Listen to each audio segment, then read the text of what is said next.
Right, hello and welcome. I'd like to introduce our first speaker in this new sort of seminar series.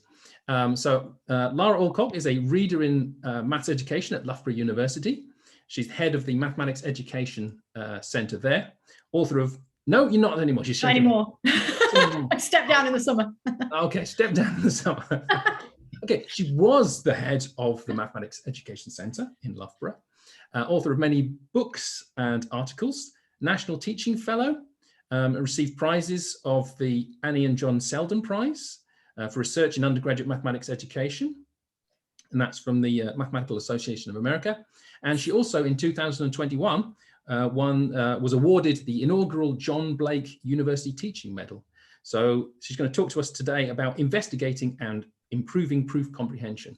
So Lara, if you'd like to take it away, please. Great, thank you very much, Kevin. And I'm just going to share my screen. Rachel is going to monitor the chat, so I don't find I can do that at the same time. So hang on. Oops. Let's just hang on. I can't get the thing on my screen. There we go. Thank you. So hopefully you can see. I think someone will hopefully tell me if you can't see my Yeah, we can see that, Lara. Okay, lovely. So that's very good. So this talk is actually about work that's relatively old now, but a sort of sweep of work that was done. I was a collaborator on, based at the Maths Education Centre at Loughborough University, but which I think is still very relevant for practice. So I'm going to give you just a tiny bit of background on me. That's me. You can see me probably too. I am a mathematician by training in the first instance, sort of. So I did a BSc and MSc in mathematics at Warwick, and then a PhD in mathematics education. So I switched over at that stage. After that, during my PhD, I was studying students learning at undergraduate level though.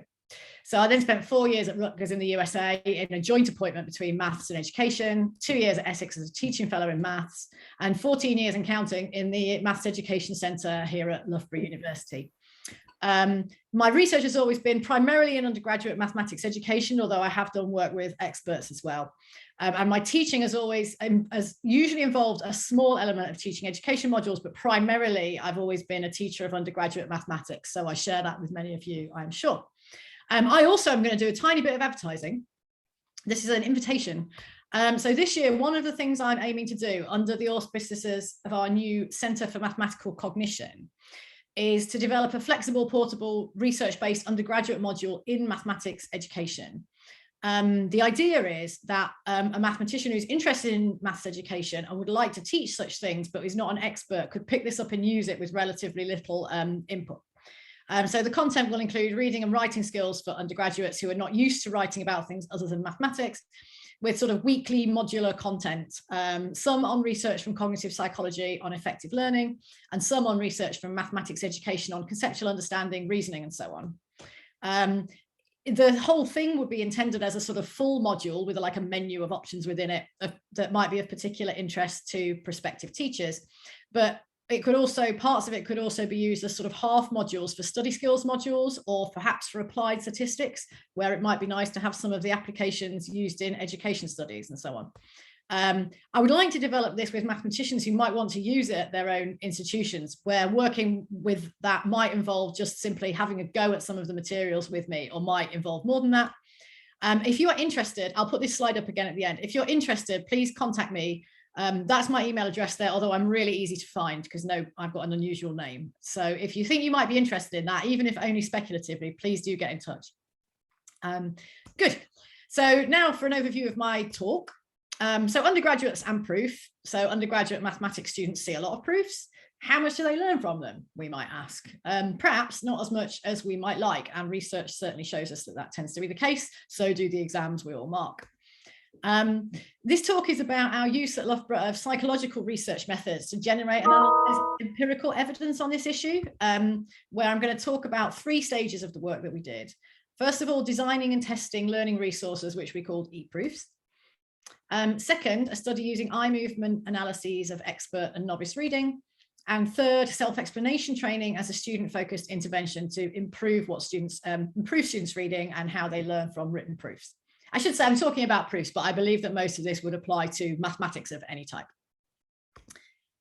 So e-proofs were my thing. This is something that I designed quite some years ago now. I recognise, as many do, that there are challenges for students with understanding proofs in lectures. So explanations are potentially ambiguous, and they're certainly ephemeral.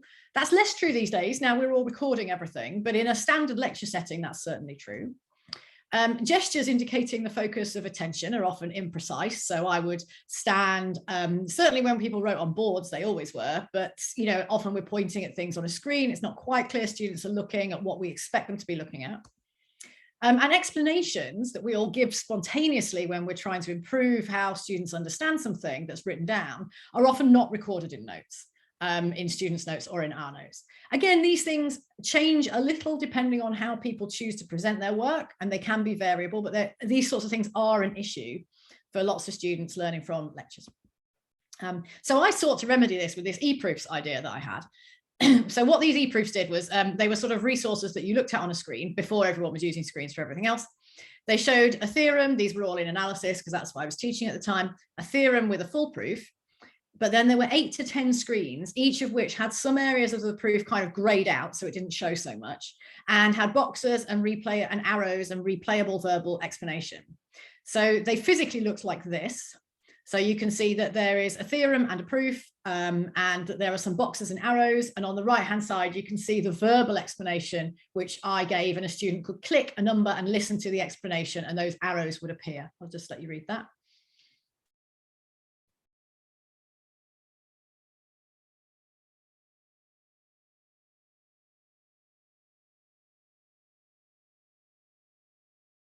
So my idea was that this didn't disturb the integrity of the written proof. It's not like having a sort of 2-column thing where you write down thinking on one side and the actual proof on the other. The proof is, a standard proof, what the proof is, but it has the explanation is the sort of thing that you would say in a lecture to give an explanation with pointing and so on, but that wouldn't ordinarily be recorded. So these sorts of interventions, it conforms to the guidelines, general guidelines on designing multimedia resources, in that information is distributed across auditory and visual channels separately, so uses different parts of your memory.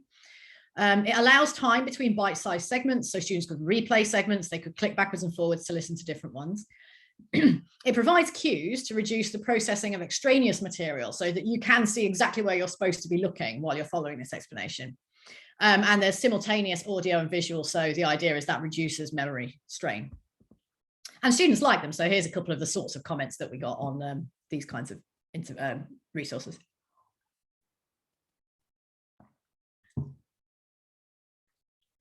Exactly what you'd hope to see. So that was all looking good, feeling quite proud of those at the time, but then we went on and did some testing. This was done primarily by a PhD student at the time called Shamali Roy. And unfortunately, what she found was that e-proofs turned out to be not very good for learning. It's much more subtle than that, of course, as I'm going to explain. What we did was we did an experimental study where there was a theorem students had not seen before and an accompanying proof. And students were randomized into an e-proof group and a control group who just saw the same proof, but written on paper as you normally would. They had the same time to study the proof and then took a proof comprehension test that was based on a scheme for writing comprehension test questions by the authors you see there. So some of the questions were about basic algebra and differentiation, some were about the logical reasoning used in the proof, some were about how this would apply to examples, and some were about summarizing the argument. And then 2 weeks later, there was an unannounced identical delayed post-test. And this graph that you can see here shows the scores on the proof comprehension test. So there's the immediate post-test in yellow and the delayed post-test in red for the textbook, just the written proof group, and the e-proof group. And at first glance, it looks like there's not that much to see there. So those are the mean scores, as it says. The error bars always show plus or minus 1 standard error of the mean for those who are interested in the statistics. And Anna over there revealed a significant main effective time. Perhaps that's unsurprising. People did less well at the delayed post-test. Not surprising at all. They'd been thinking about lots of other things in the meantime. Unfortunately, however, there was also a significant time by group interaction, whereby that means the differences are different from one time to the next. So the e-proof group forgot more. Like there wasn't much in it at either stage, but the e-proof group forgot more from one time to the next. So obviously at the time, this was quite very disappointing for me, having put in all this work, but it set us off on a train of learning a lot more about how people read mathematics at this level. I mean, what we learned there in the first case was obviously that good pedagogical intentions do not always translate into successful interventions. Also, it confirms what we all know, of course, but do tend to forget, which is that students are not necessarily accurate reporters of their own learning. So they felt good using these resources, perhaps because they were able to understand or feel that they understood without too much effort. On the other hand, the understanding they acquired seemed to be less robust. And Shamali went on to do some more studies in that vein to look at what exactly was happening there. This doesn't mean that things like e-proofs, of course, are never valuable. Perhaps they are good for some things, including perhaps for revision, perhaps if you've seen things before and you want to clarify some aspect of your understanding, perhaps they're very useful. But as a first go learning resource, this did seem worrying. And of course, it was just a salutary lesson on the limits of our understanding of learning from mathematical text. You know, things that were designed thoughtfully to improve students' learning actually made it slightly worse. So that was illuminating. So what we went on to do next was study expert and novice reading. We decided we didn't know enough about this. Our attempt had not really worked very well. And this is work done with my colleague, longtime colleague and collaborator, Matthew Ingalls here at Loughborough. If you want anyone else to give talks, Matthew gives great talks, by the way, and he's done a lot of very practice relevant work in mathematics education. Now this work used our eye tracker. This is an old eye tracker now, but this is the one that we had at the time. So as you can see, it looks like just a normal computer screen. And there's a camera at the top, but most screens have cameras at the tops these days. What's different about it is it also has these infrared emitting diodes and tracking cameras, so it can track how eyes move around a screen. And these are used a lot in studying reading. It's completely non-invasive. I mean, old eye trackers, you used to have your head clamped in position, but the ones that are used these days, that's not the case at all. You have to do some calibration. So when a person sits down in front of it, they have to follow a dot around the screen with their eyes first to check that it's able to record their eye movements properly. Sometimes things can interfere with that, like if a person's wearing a lot of dark eye makeup, for instance, that can interfere with accurate recording. But then the screen after that behaves as normal, so you wouldn't know that anything was happening that was unusual. It doesn't interfere with your reading or interacting with the screen. They've been used very widely in research on reading for a number of decades now. And what happens when people read? So you might have the experience when you're reading something that's static text of sliding your eyes smoothly across the screen, but that's not in fact what happens. What actually happens is you make short fixations of around 150 to 500 milliseconds. And these are interspersed with rapid saccades during which no information is processed, when your eyes just move to the next little piece that they're looking at. It's well known that fixation and attention are closely linked. So you are not, of course, universally, but you're often thinking about what you're looking at. Those things are close enough linked that we can use that as a meaningful research measure. And let's just watch someone do it. So what you're going to see is somebody reading the instructions for our experiment.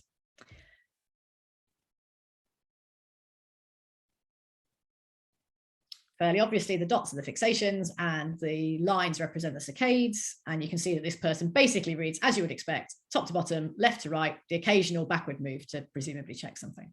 That's what ordinary reading looks like of text that people can process. And we set out to use that technology to look at expert and novice eye movements, where experts means mathematicians and novice means undergraduates. We had 12 mathematicians and 18 undergraduates. This is it looks like a small sample from a normal study perspective, but of course, eye tracking gives you a ton of data. So that's quite a normal size of number of participants for this kind of study. They each looked at 6 purported proofs. 4 were short and presented as having been produced by students. We took all of these except 1 from previous research papers. 2 were longer and presented as sent to a recreational mathematics journal. So in all cases, there was some question of whether these were going to be fully valid proofs. And the task in each case was for the person to read the proof, decide whether it was valid, and rate their confidence in their own judgment. I'm not going to talk about all aspects of that today, more about just the reading process. And I'm going to talk specifically about, do experts and novices fixate differently on algebraic simple symbols and as logic as expressed in words? There's some evidence from interview studies that might be the case, that students tend to focus on algebraic parts of written down explanations to the expense of the words, which I don't think will surprise anybody. And second, do novices and experts show patterns of saccades consistent with searching for implicit warrants? And I'm going to explain what that means when I get to that part of the study. So just to give you a sort of sense of what kind of data comes out of an eye tracker, here's a bit of fixation information. This is one of the longer proofs, and it's overlaid with a heat map that shows you where the undergraduates on average looked. So you can see where they looked. Here's the undergraduates. Here's the same one for the mathematicians. Undergraduates, mathematicians, undergraduates, mathematicians. It looks different, right? It certainly looks different in one way that we are describing. So if you just look at what's behind the sort of brighter, redder areas there, that does look like the undergraduates looked more at the things that were a bit algebraic than at the words on average. And if you look at this screen showing where the mathematicians mostly looked, you can probably tell where the error is in this proof. So that long line across the middle there that's got quite a lot of red on it is just not true. And indeed, there's nothing else in the earlier statements that would make it true in this particular case. So that is just wrong. And the mathematicians clearly noticed that. The students on average clearly didn't, right? Or at least looking at that type of evidence makes you think that was probably what was going on. So that shows you some of the type of output. Obviously, you get much more detail than that, but sometimes just overviews can help us see that there is something worth looking at. And looking at that in more detail, this graph shows the mean total dwell time on formulae and non-formulae for mathematicians and undergraduates. And it's fairly clear that there is something going on here. And Andover did confirm that, revealed a significant type by status interaction, so that it mattered whether you were a mathematician or an undergraduate, your expected behavior would be different. Students did spend proportionately longer fixating on the formulae, but also pretty clearly from the graph, that is not where the action is. The real action is in that mathematicians spent proportionately longer focusing on the words. And so while this might not be completely surprising, it's nice to have empirical evidence of this, that it might well be the case that students are not reading terribly well because they're not really reading the words, at least not to the extent that a competent mathematician would in order to understand an argument.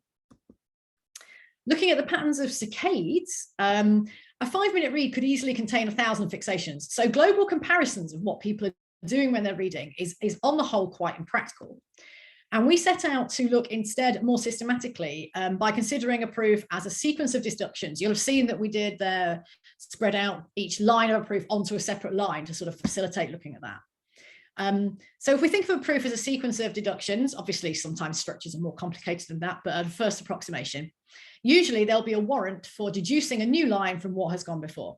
And that warrant might be explicit. So just the line might say by an earlier theorem or by the result from star above or something like that. But it might be implicit and left for readers to infer. So it might be that readers have to work out for themselves, why does that follow from what we've already seen? And of course, some statements might not require warrants. So for example, if a line just introduces some notation or an object with a name, then that doesn't require a warrant. But there are perhaps different things one might want to think about there. Certainly, however, a lot of lines do require warrants, and readers making serious attempts to understand a proof should seek to infer those warrants. So what we would expect to see are, first of all, between line moves, so moves that take you between the lines of a proof, not just reading forwards in the way you might with ordinary text. And in particular, we would expect to see moves from line n to line n-1 and back again. If someone is trying to work out why does line n follow from the previous line, then you'd expect them to be doing that kind of movement, so up and back. And we looked at both of those things. First of all, I thought you'd like to see somebody do it. So this is somebody reading that proof. This is a mathematician reading that proof. What you'll notice here is that there's more back and forth movement, and some of the circles get bigger. They represent how long the fixations were. Longer fixation durations correspond to more difficult processing.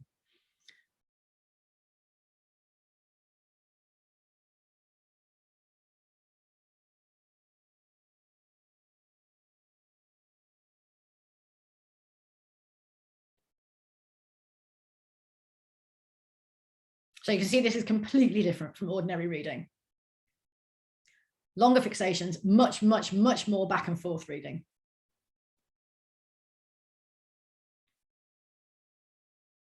I'll just let that finish. At some point. And of course, that was only a section of that person reading that purported proof. And this graph shows you what you have just been watching there effectively. I'm not going to show the undergraduate one as well, but that shows the mean number of between line saccades per proof. And you can see that the mathematicians made a lot more between line saccades. And the saccade distance was just one line or more lines. Sorry, the 3 should say 3 or more. So there was, as you'd expect, a significant type by status interaction. And the big difference was in the single line jumps. So mathematicians did a lot more backwards and forwards movements. I kind of was a little surprised by this. I was expecting that mathematicians might make a lot more big jumps, you know, back to the theorem and back to where they were in the proof, for instance. That turned out not to be the case, but they did make a lot more just individual between line jumps than the students. So I think that finding is particularly notable given the content of the proofs. So we had to make it suitable for the undergraduates to understand. So it was very straightforward for the mathematicians. So this back and forth reading seems to be a real signature of expert reading. Because it was easier, you might expect that the mathematicians would need to do it less than the students would, but in fact they did it more. So I think that really shows us that there's something of note there. Students did do it though. They did do back and forth reading, they just didn't do it as much. But they could distinguish when a warrant was required. So another thing we did was classify whether lines required warrants or not, and looked at the number of warrant seeking sequences. So those line n to line n minus 1 and back again sequences, when a line required a warrant, when it didn't. And both mathematicians and undergraduates looked more when a warrant was required, did more of those sequences. But mathematicians did it a lot more, as you can see from this graph. So 2 or 3 times as much. So again, that's something that's a bit more detail on that, but that just shows you that there is something that students are not doing that professional mathematicians are doing when reading the same mathematics. Just a few other findings from that study, because you might find them interesting. The undergraduates did not perform well in distinguishing valid from invalid proofs. They were more or less at chance level as they have been in other proofs, in as much as that's meaningful, in other studies, because the mathematicians didn't all agree either. There was much more this disagreement among the mathematicians than you might expect on whether something was valid or not, given the simple level of the proofs. And we followed that up in a separate line of research. Also, mathematicians did not skim read as they do tend to claim. There was no evidence of them doing that, and we followed that up to, again, in more lines of research. It really looks like mathematicians claim that they skim read when they're first looking at something, but we have not found evidence that they do. Good. So that was looking at the mathematicians and students and how they read naturally and what some differences are there. And the next thing that we did was seek to sort of leverage that information to think about how we could help students perhaps to read more effectively. And for this, we used some self-explanation training, and this was developed and studied by Mark Hodds, who was a PhD student at the time. So we were interested in, can we teach more effective reading? So if undergraduates do know when to seek warrants, but just don't do it as much as mathematicians, perhaps we can teach them to read more effectively. That's a relatively straightforward thing that we might decide we're going to intervene with. And what we did in order to do that was adapted something more general, really, called self-explanation training, which was originally based on early observations that more effective learners from text on Newtonian mechanics, it happened to be, as they were reading, made more self-explanations. So they did more explaining to themselves how what they were reading was interlinked within itself and how it linked to their existing knowledge. And self-explanation training, so training people to do this, has been shown to be effective in various subjects since then, including in mathematics at a lower level. So what we did, what Mark did, I should say, is adapted some training from Ainsworth and Burcham to make it specific to a mathematical context or a proof-based context. And what our training does is instruct students to identify any key ideas in each line of a proof and to explain each line in terms of other ideas that are in the text or in terms of their own existing knowledge. It notes that self-explanation differs from simply paraphrasing the text without adding new information, and from making monitoring statements such as just, okay, I understand that line, or, oh, I don't really get that. Those are monitoring statements. They don't really have any content that's to do with the mathematics. It demonstrates how the self-explanation strategy might work by exhibiting some possible self-explanations in relation to a very short example proof. And then it instructs students to generate self-explanations in response to a practice proof. It's very short. In lab studies that I'll talk about, students took about 15 minutes to read it. In a sort of classroom-based study, it took them about 10. So this is not something that's a large, when it says training, it doesn't mean that it takes a large chunk of their time.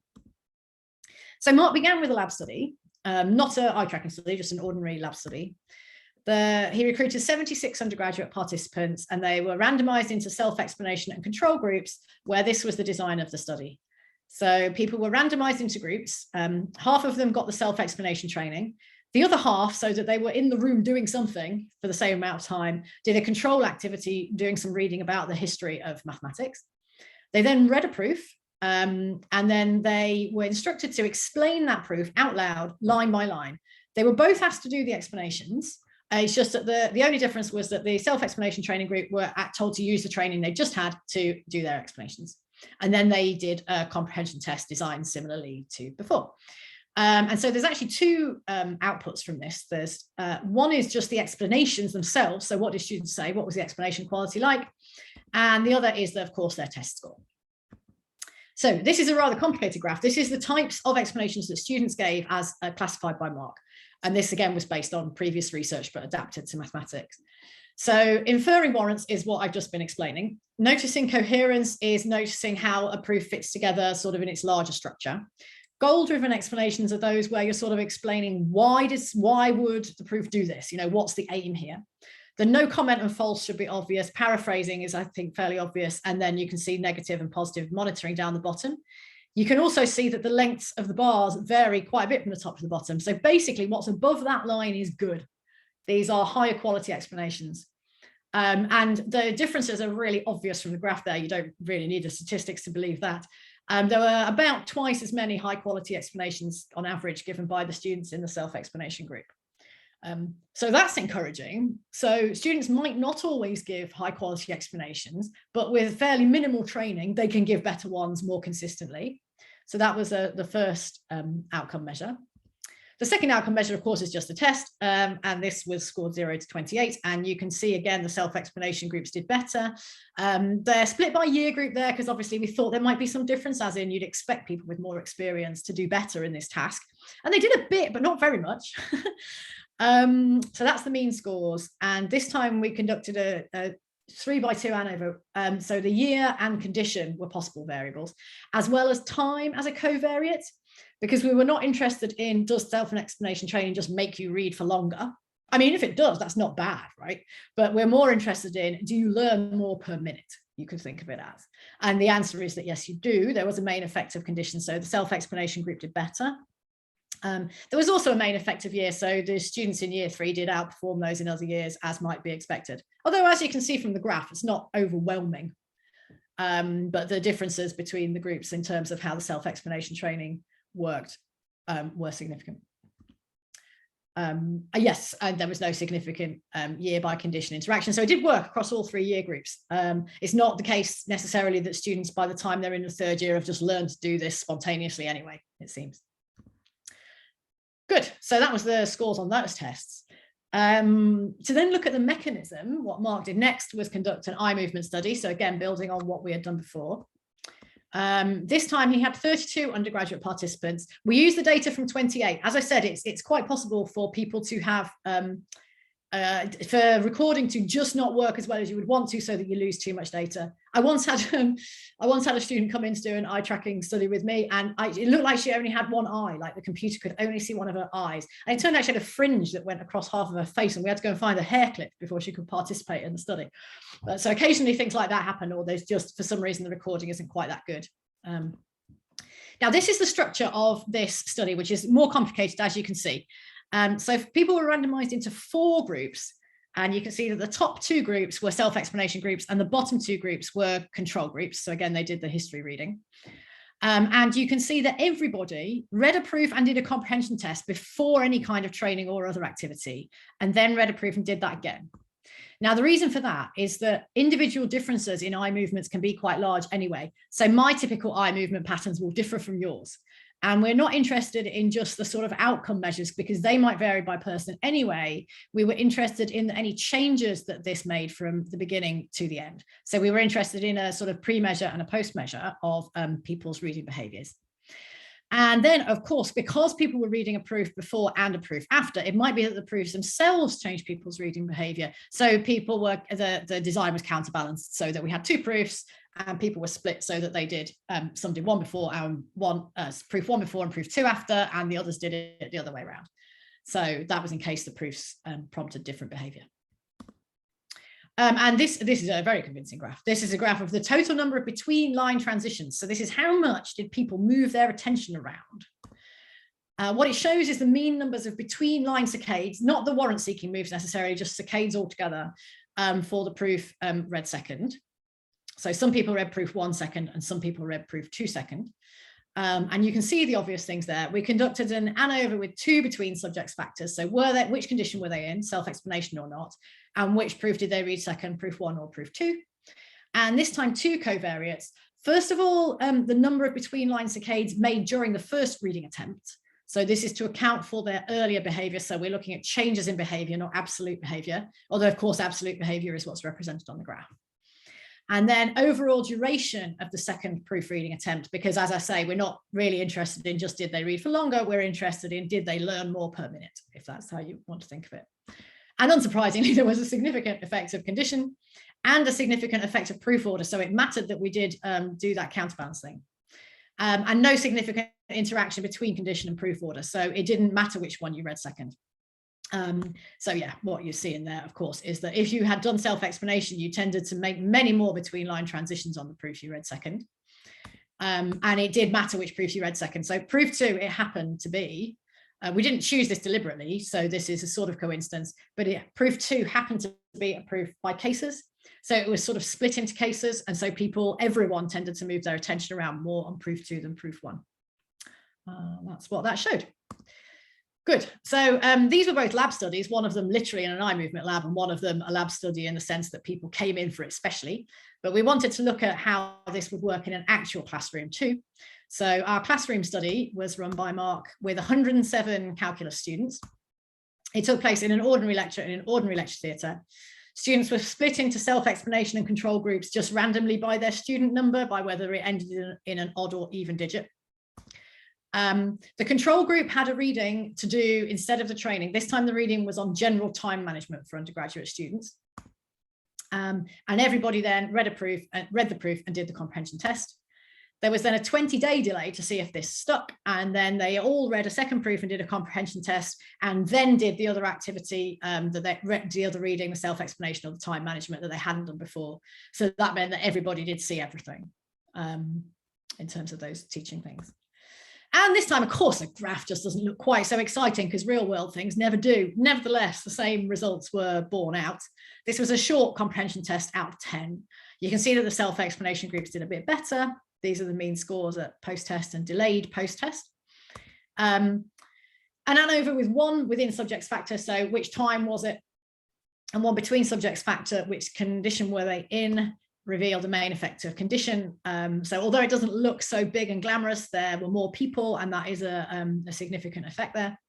And again, no significant effect of time and no significant interaction between condition and time. So self-explanation training made a difference across all of those different settings. And this time the differences corresponded to effect sizes of about D equals 0.4 and 0.35 at test and delayed post-test. That's considerably less than what we saw in some of the earlier studies, but it is quite large for some kind of educational intervention of this kind. Of course, it was a small comprehension test, only out of 10, so there are questions about sensitivities of measures, as always. Nevertheless, everything worked in the way that we hoped. So here is a summary. I've just realized my talk is considerably quicker than I thought it was, but that's good. Plenty of time for questions if people have them. So here's a summary. The e-proofs, which is where we started with all of this train of work, were well received by students, but turned out to be not so good for learning. As I say, it's not like they were a disaster or anything, and they certainly made the students feel good, but obviously, there's sometimes a gap between what students feel like they're learning and what they're actually learning. This is very consistent with a lot of the research in learning science in general, that if things are too easy, they might well not stick, and that learning is quite difficult and learning effectively should not necessarily feel good and easy and smooth at the time. But that, of course, is what students tend to report. They report whether they feel good about some kind of piece of learning. They're not the best judges of their own learning necessarily. From the second study, we learned that mathematicians attend more than students do to the words in the proofs, and shift their attention back and forth more in a manner consistent with seeking warrants. So those are 2 specific differences in how students read and how mathematicians read.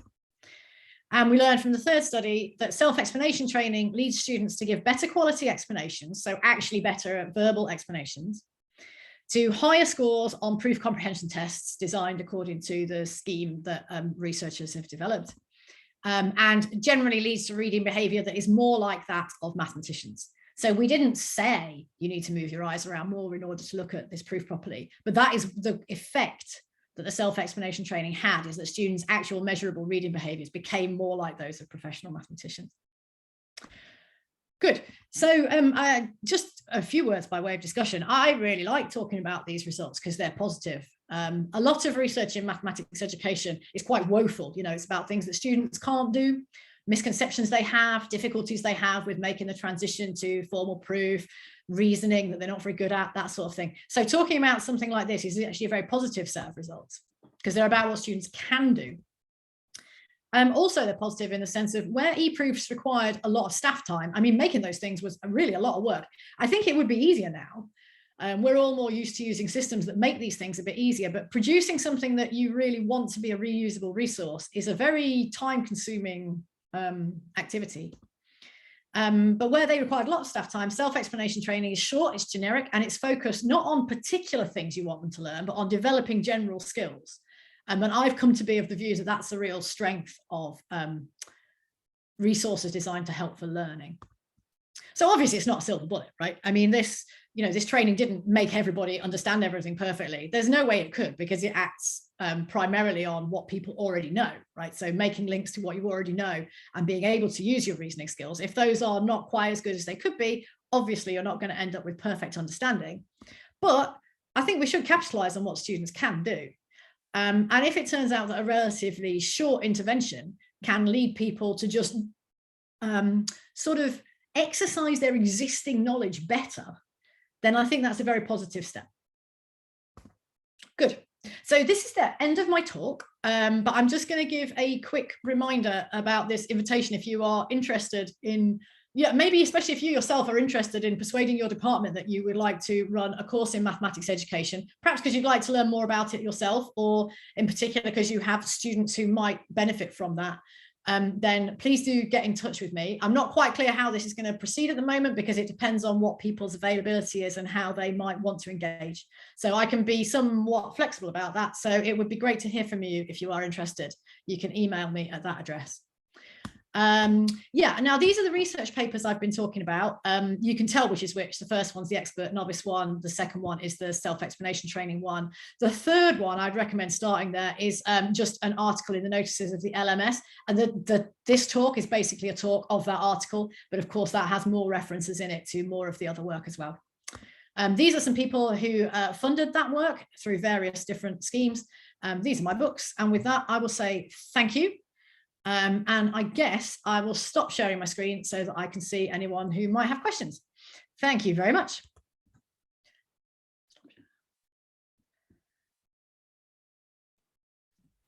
There we go. Thank you, Lara.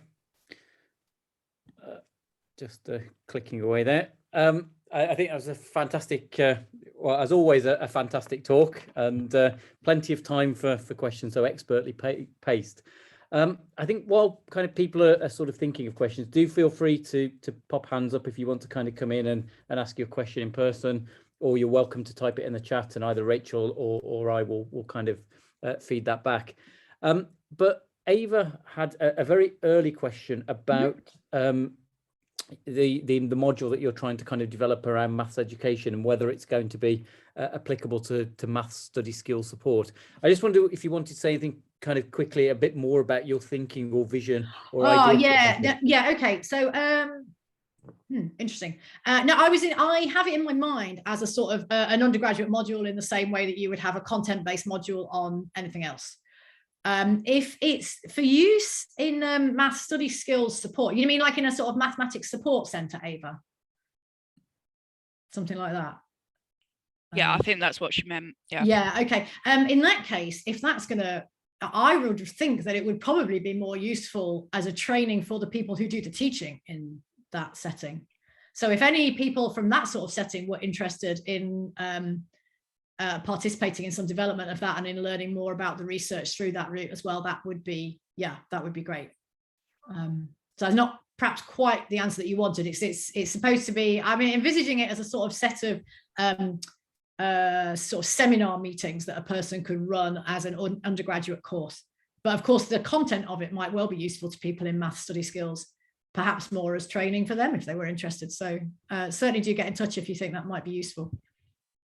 That's brilliant. Lara, just before Michael asks Abby, I think there's another question in the chat just before it completely disappears, which is from Charles Cox, who asks, did the self-explanation training seem to help with specific kinds of questions that were then asked? For example, could SET help deeper understanding, better link up between topics? Yeah, so I've got the chat switched on now, so I can see that too. That's great, thank you. Yeah, I mean, I think the answer to that has to be yes. There's not evidence of that from our studies, but the evidence from a lot of different studies in a lot of different areas is, I mean, it works precisely on that, right? It works on making links from what you're looking at now to your things that are already in your long-term memory.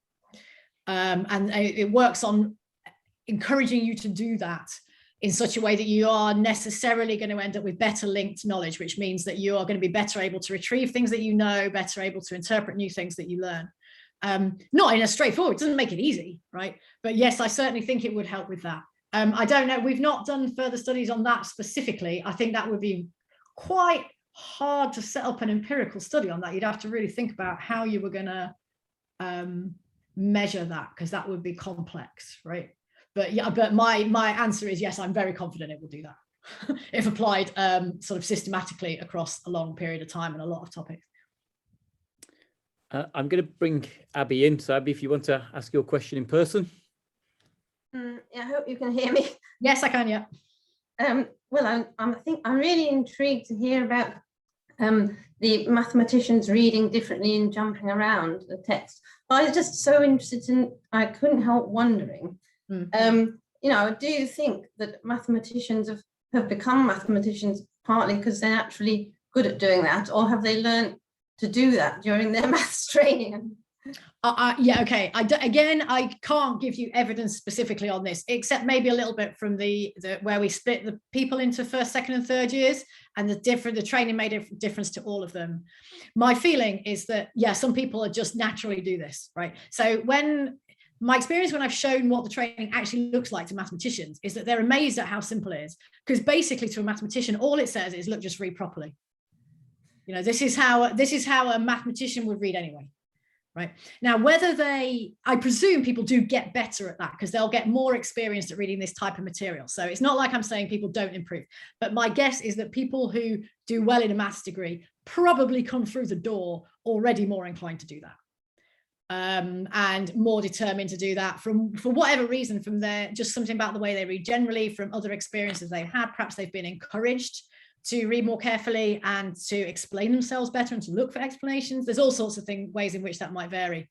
But my feeling is that, yeah, there's certainly going to be a filtering effect. Like the people who get up to the next levels will get there because they're doing this well, whether they've been trained to or whether they just naturally do it.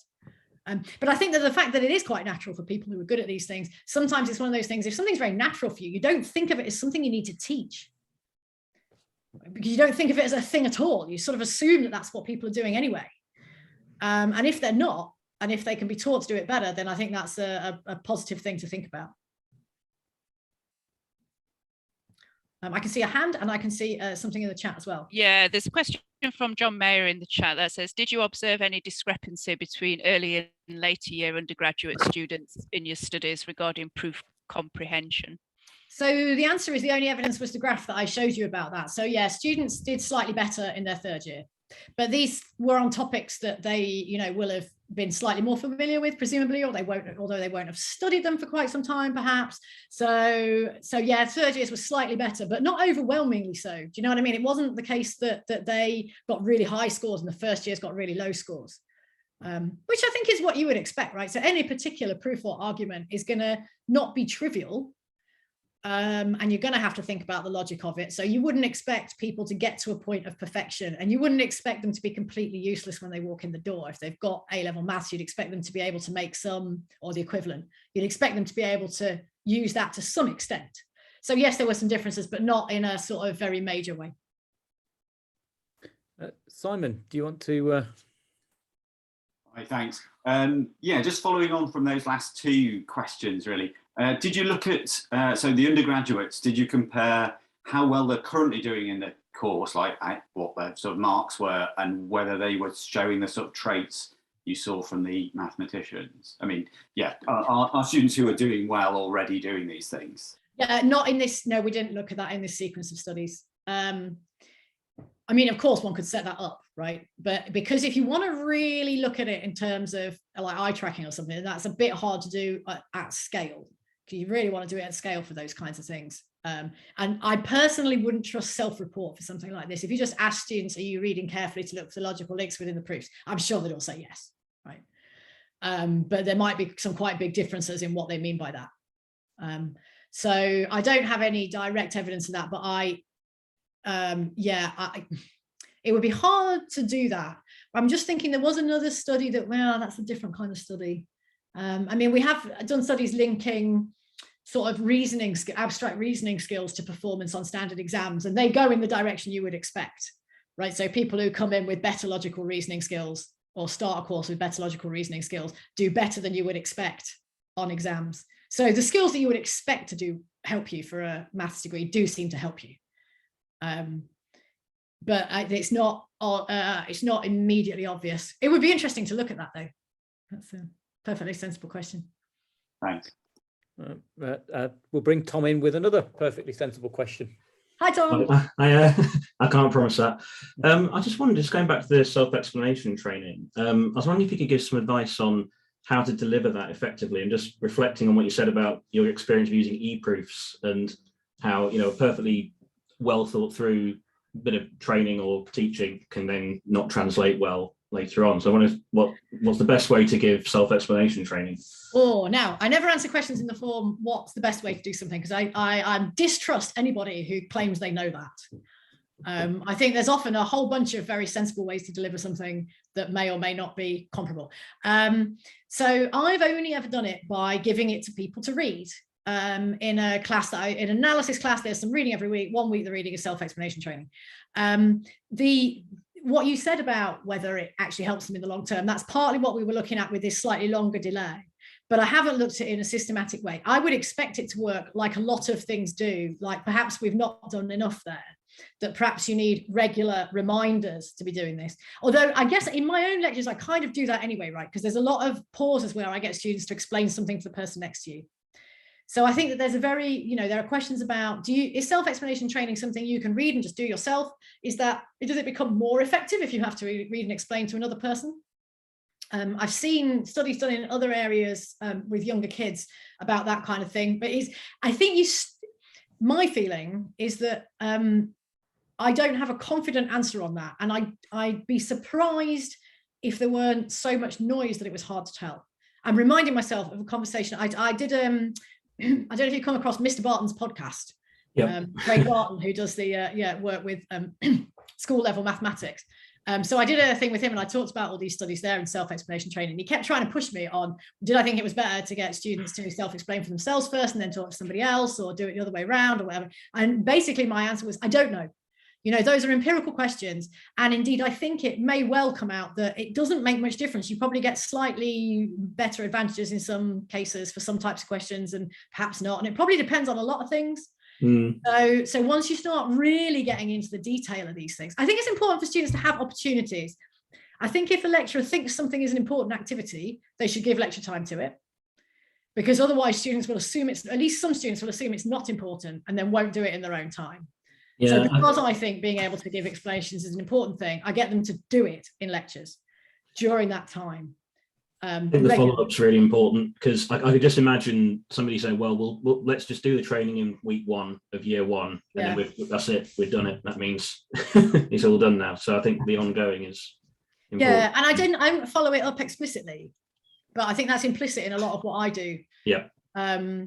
I don't have any reason why that's the case, and I haven't got around to doing more studies to follow up on that kind of question. I mean, it could well be, as you say, that it could be that it tails off. It could be that it makes, after a while, it makes very little difference because the people who were going to do it were already doing it, so it's not changed their behavior much.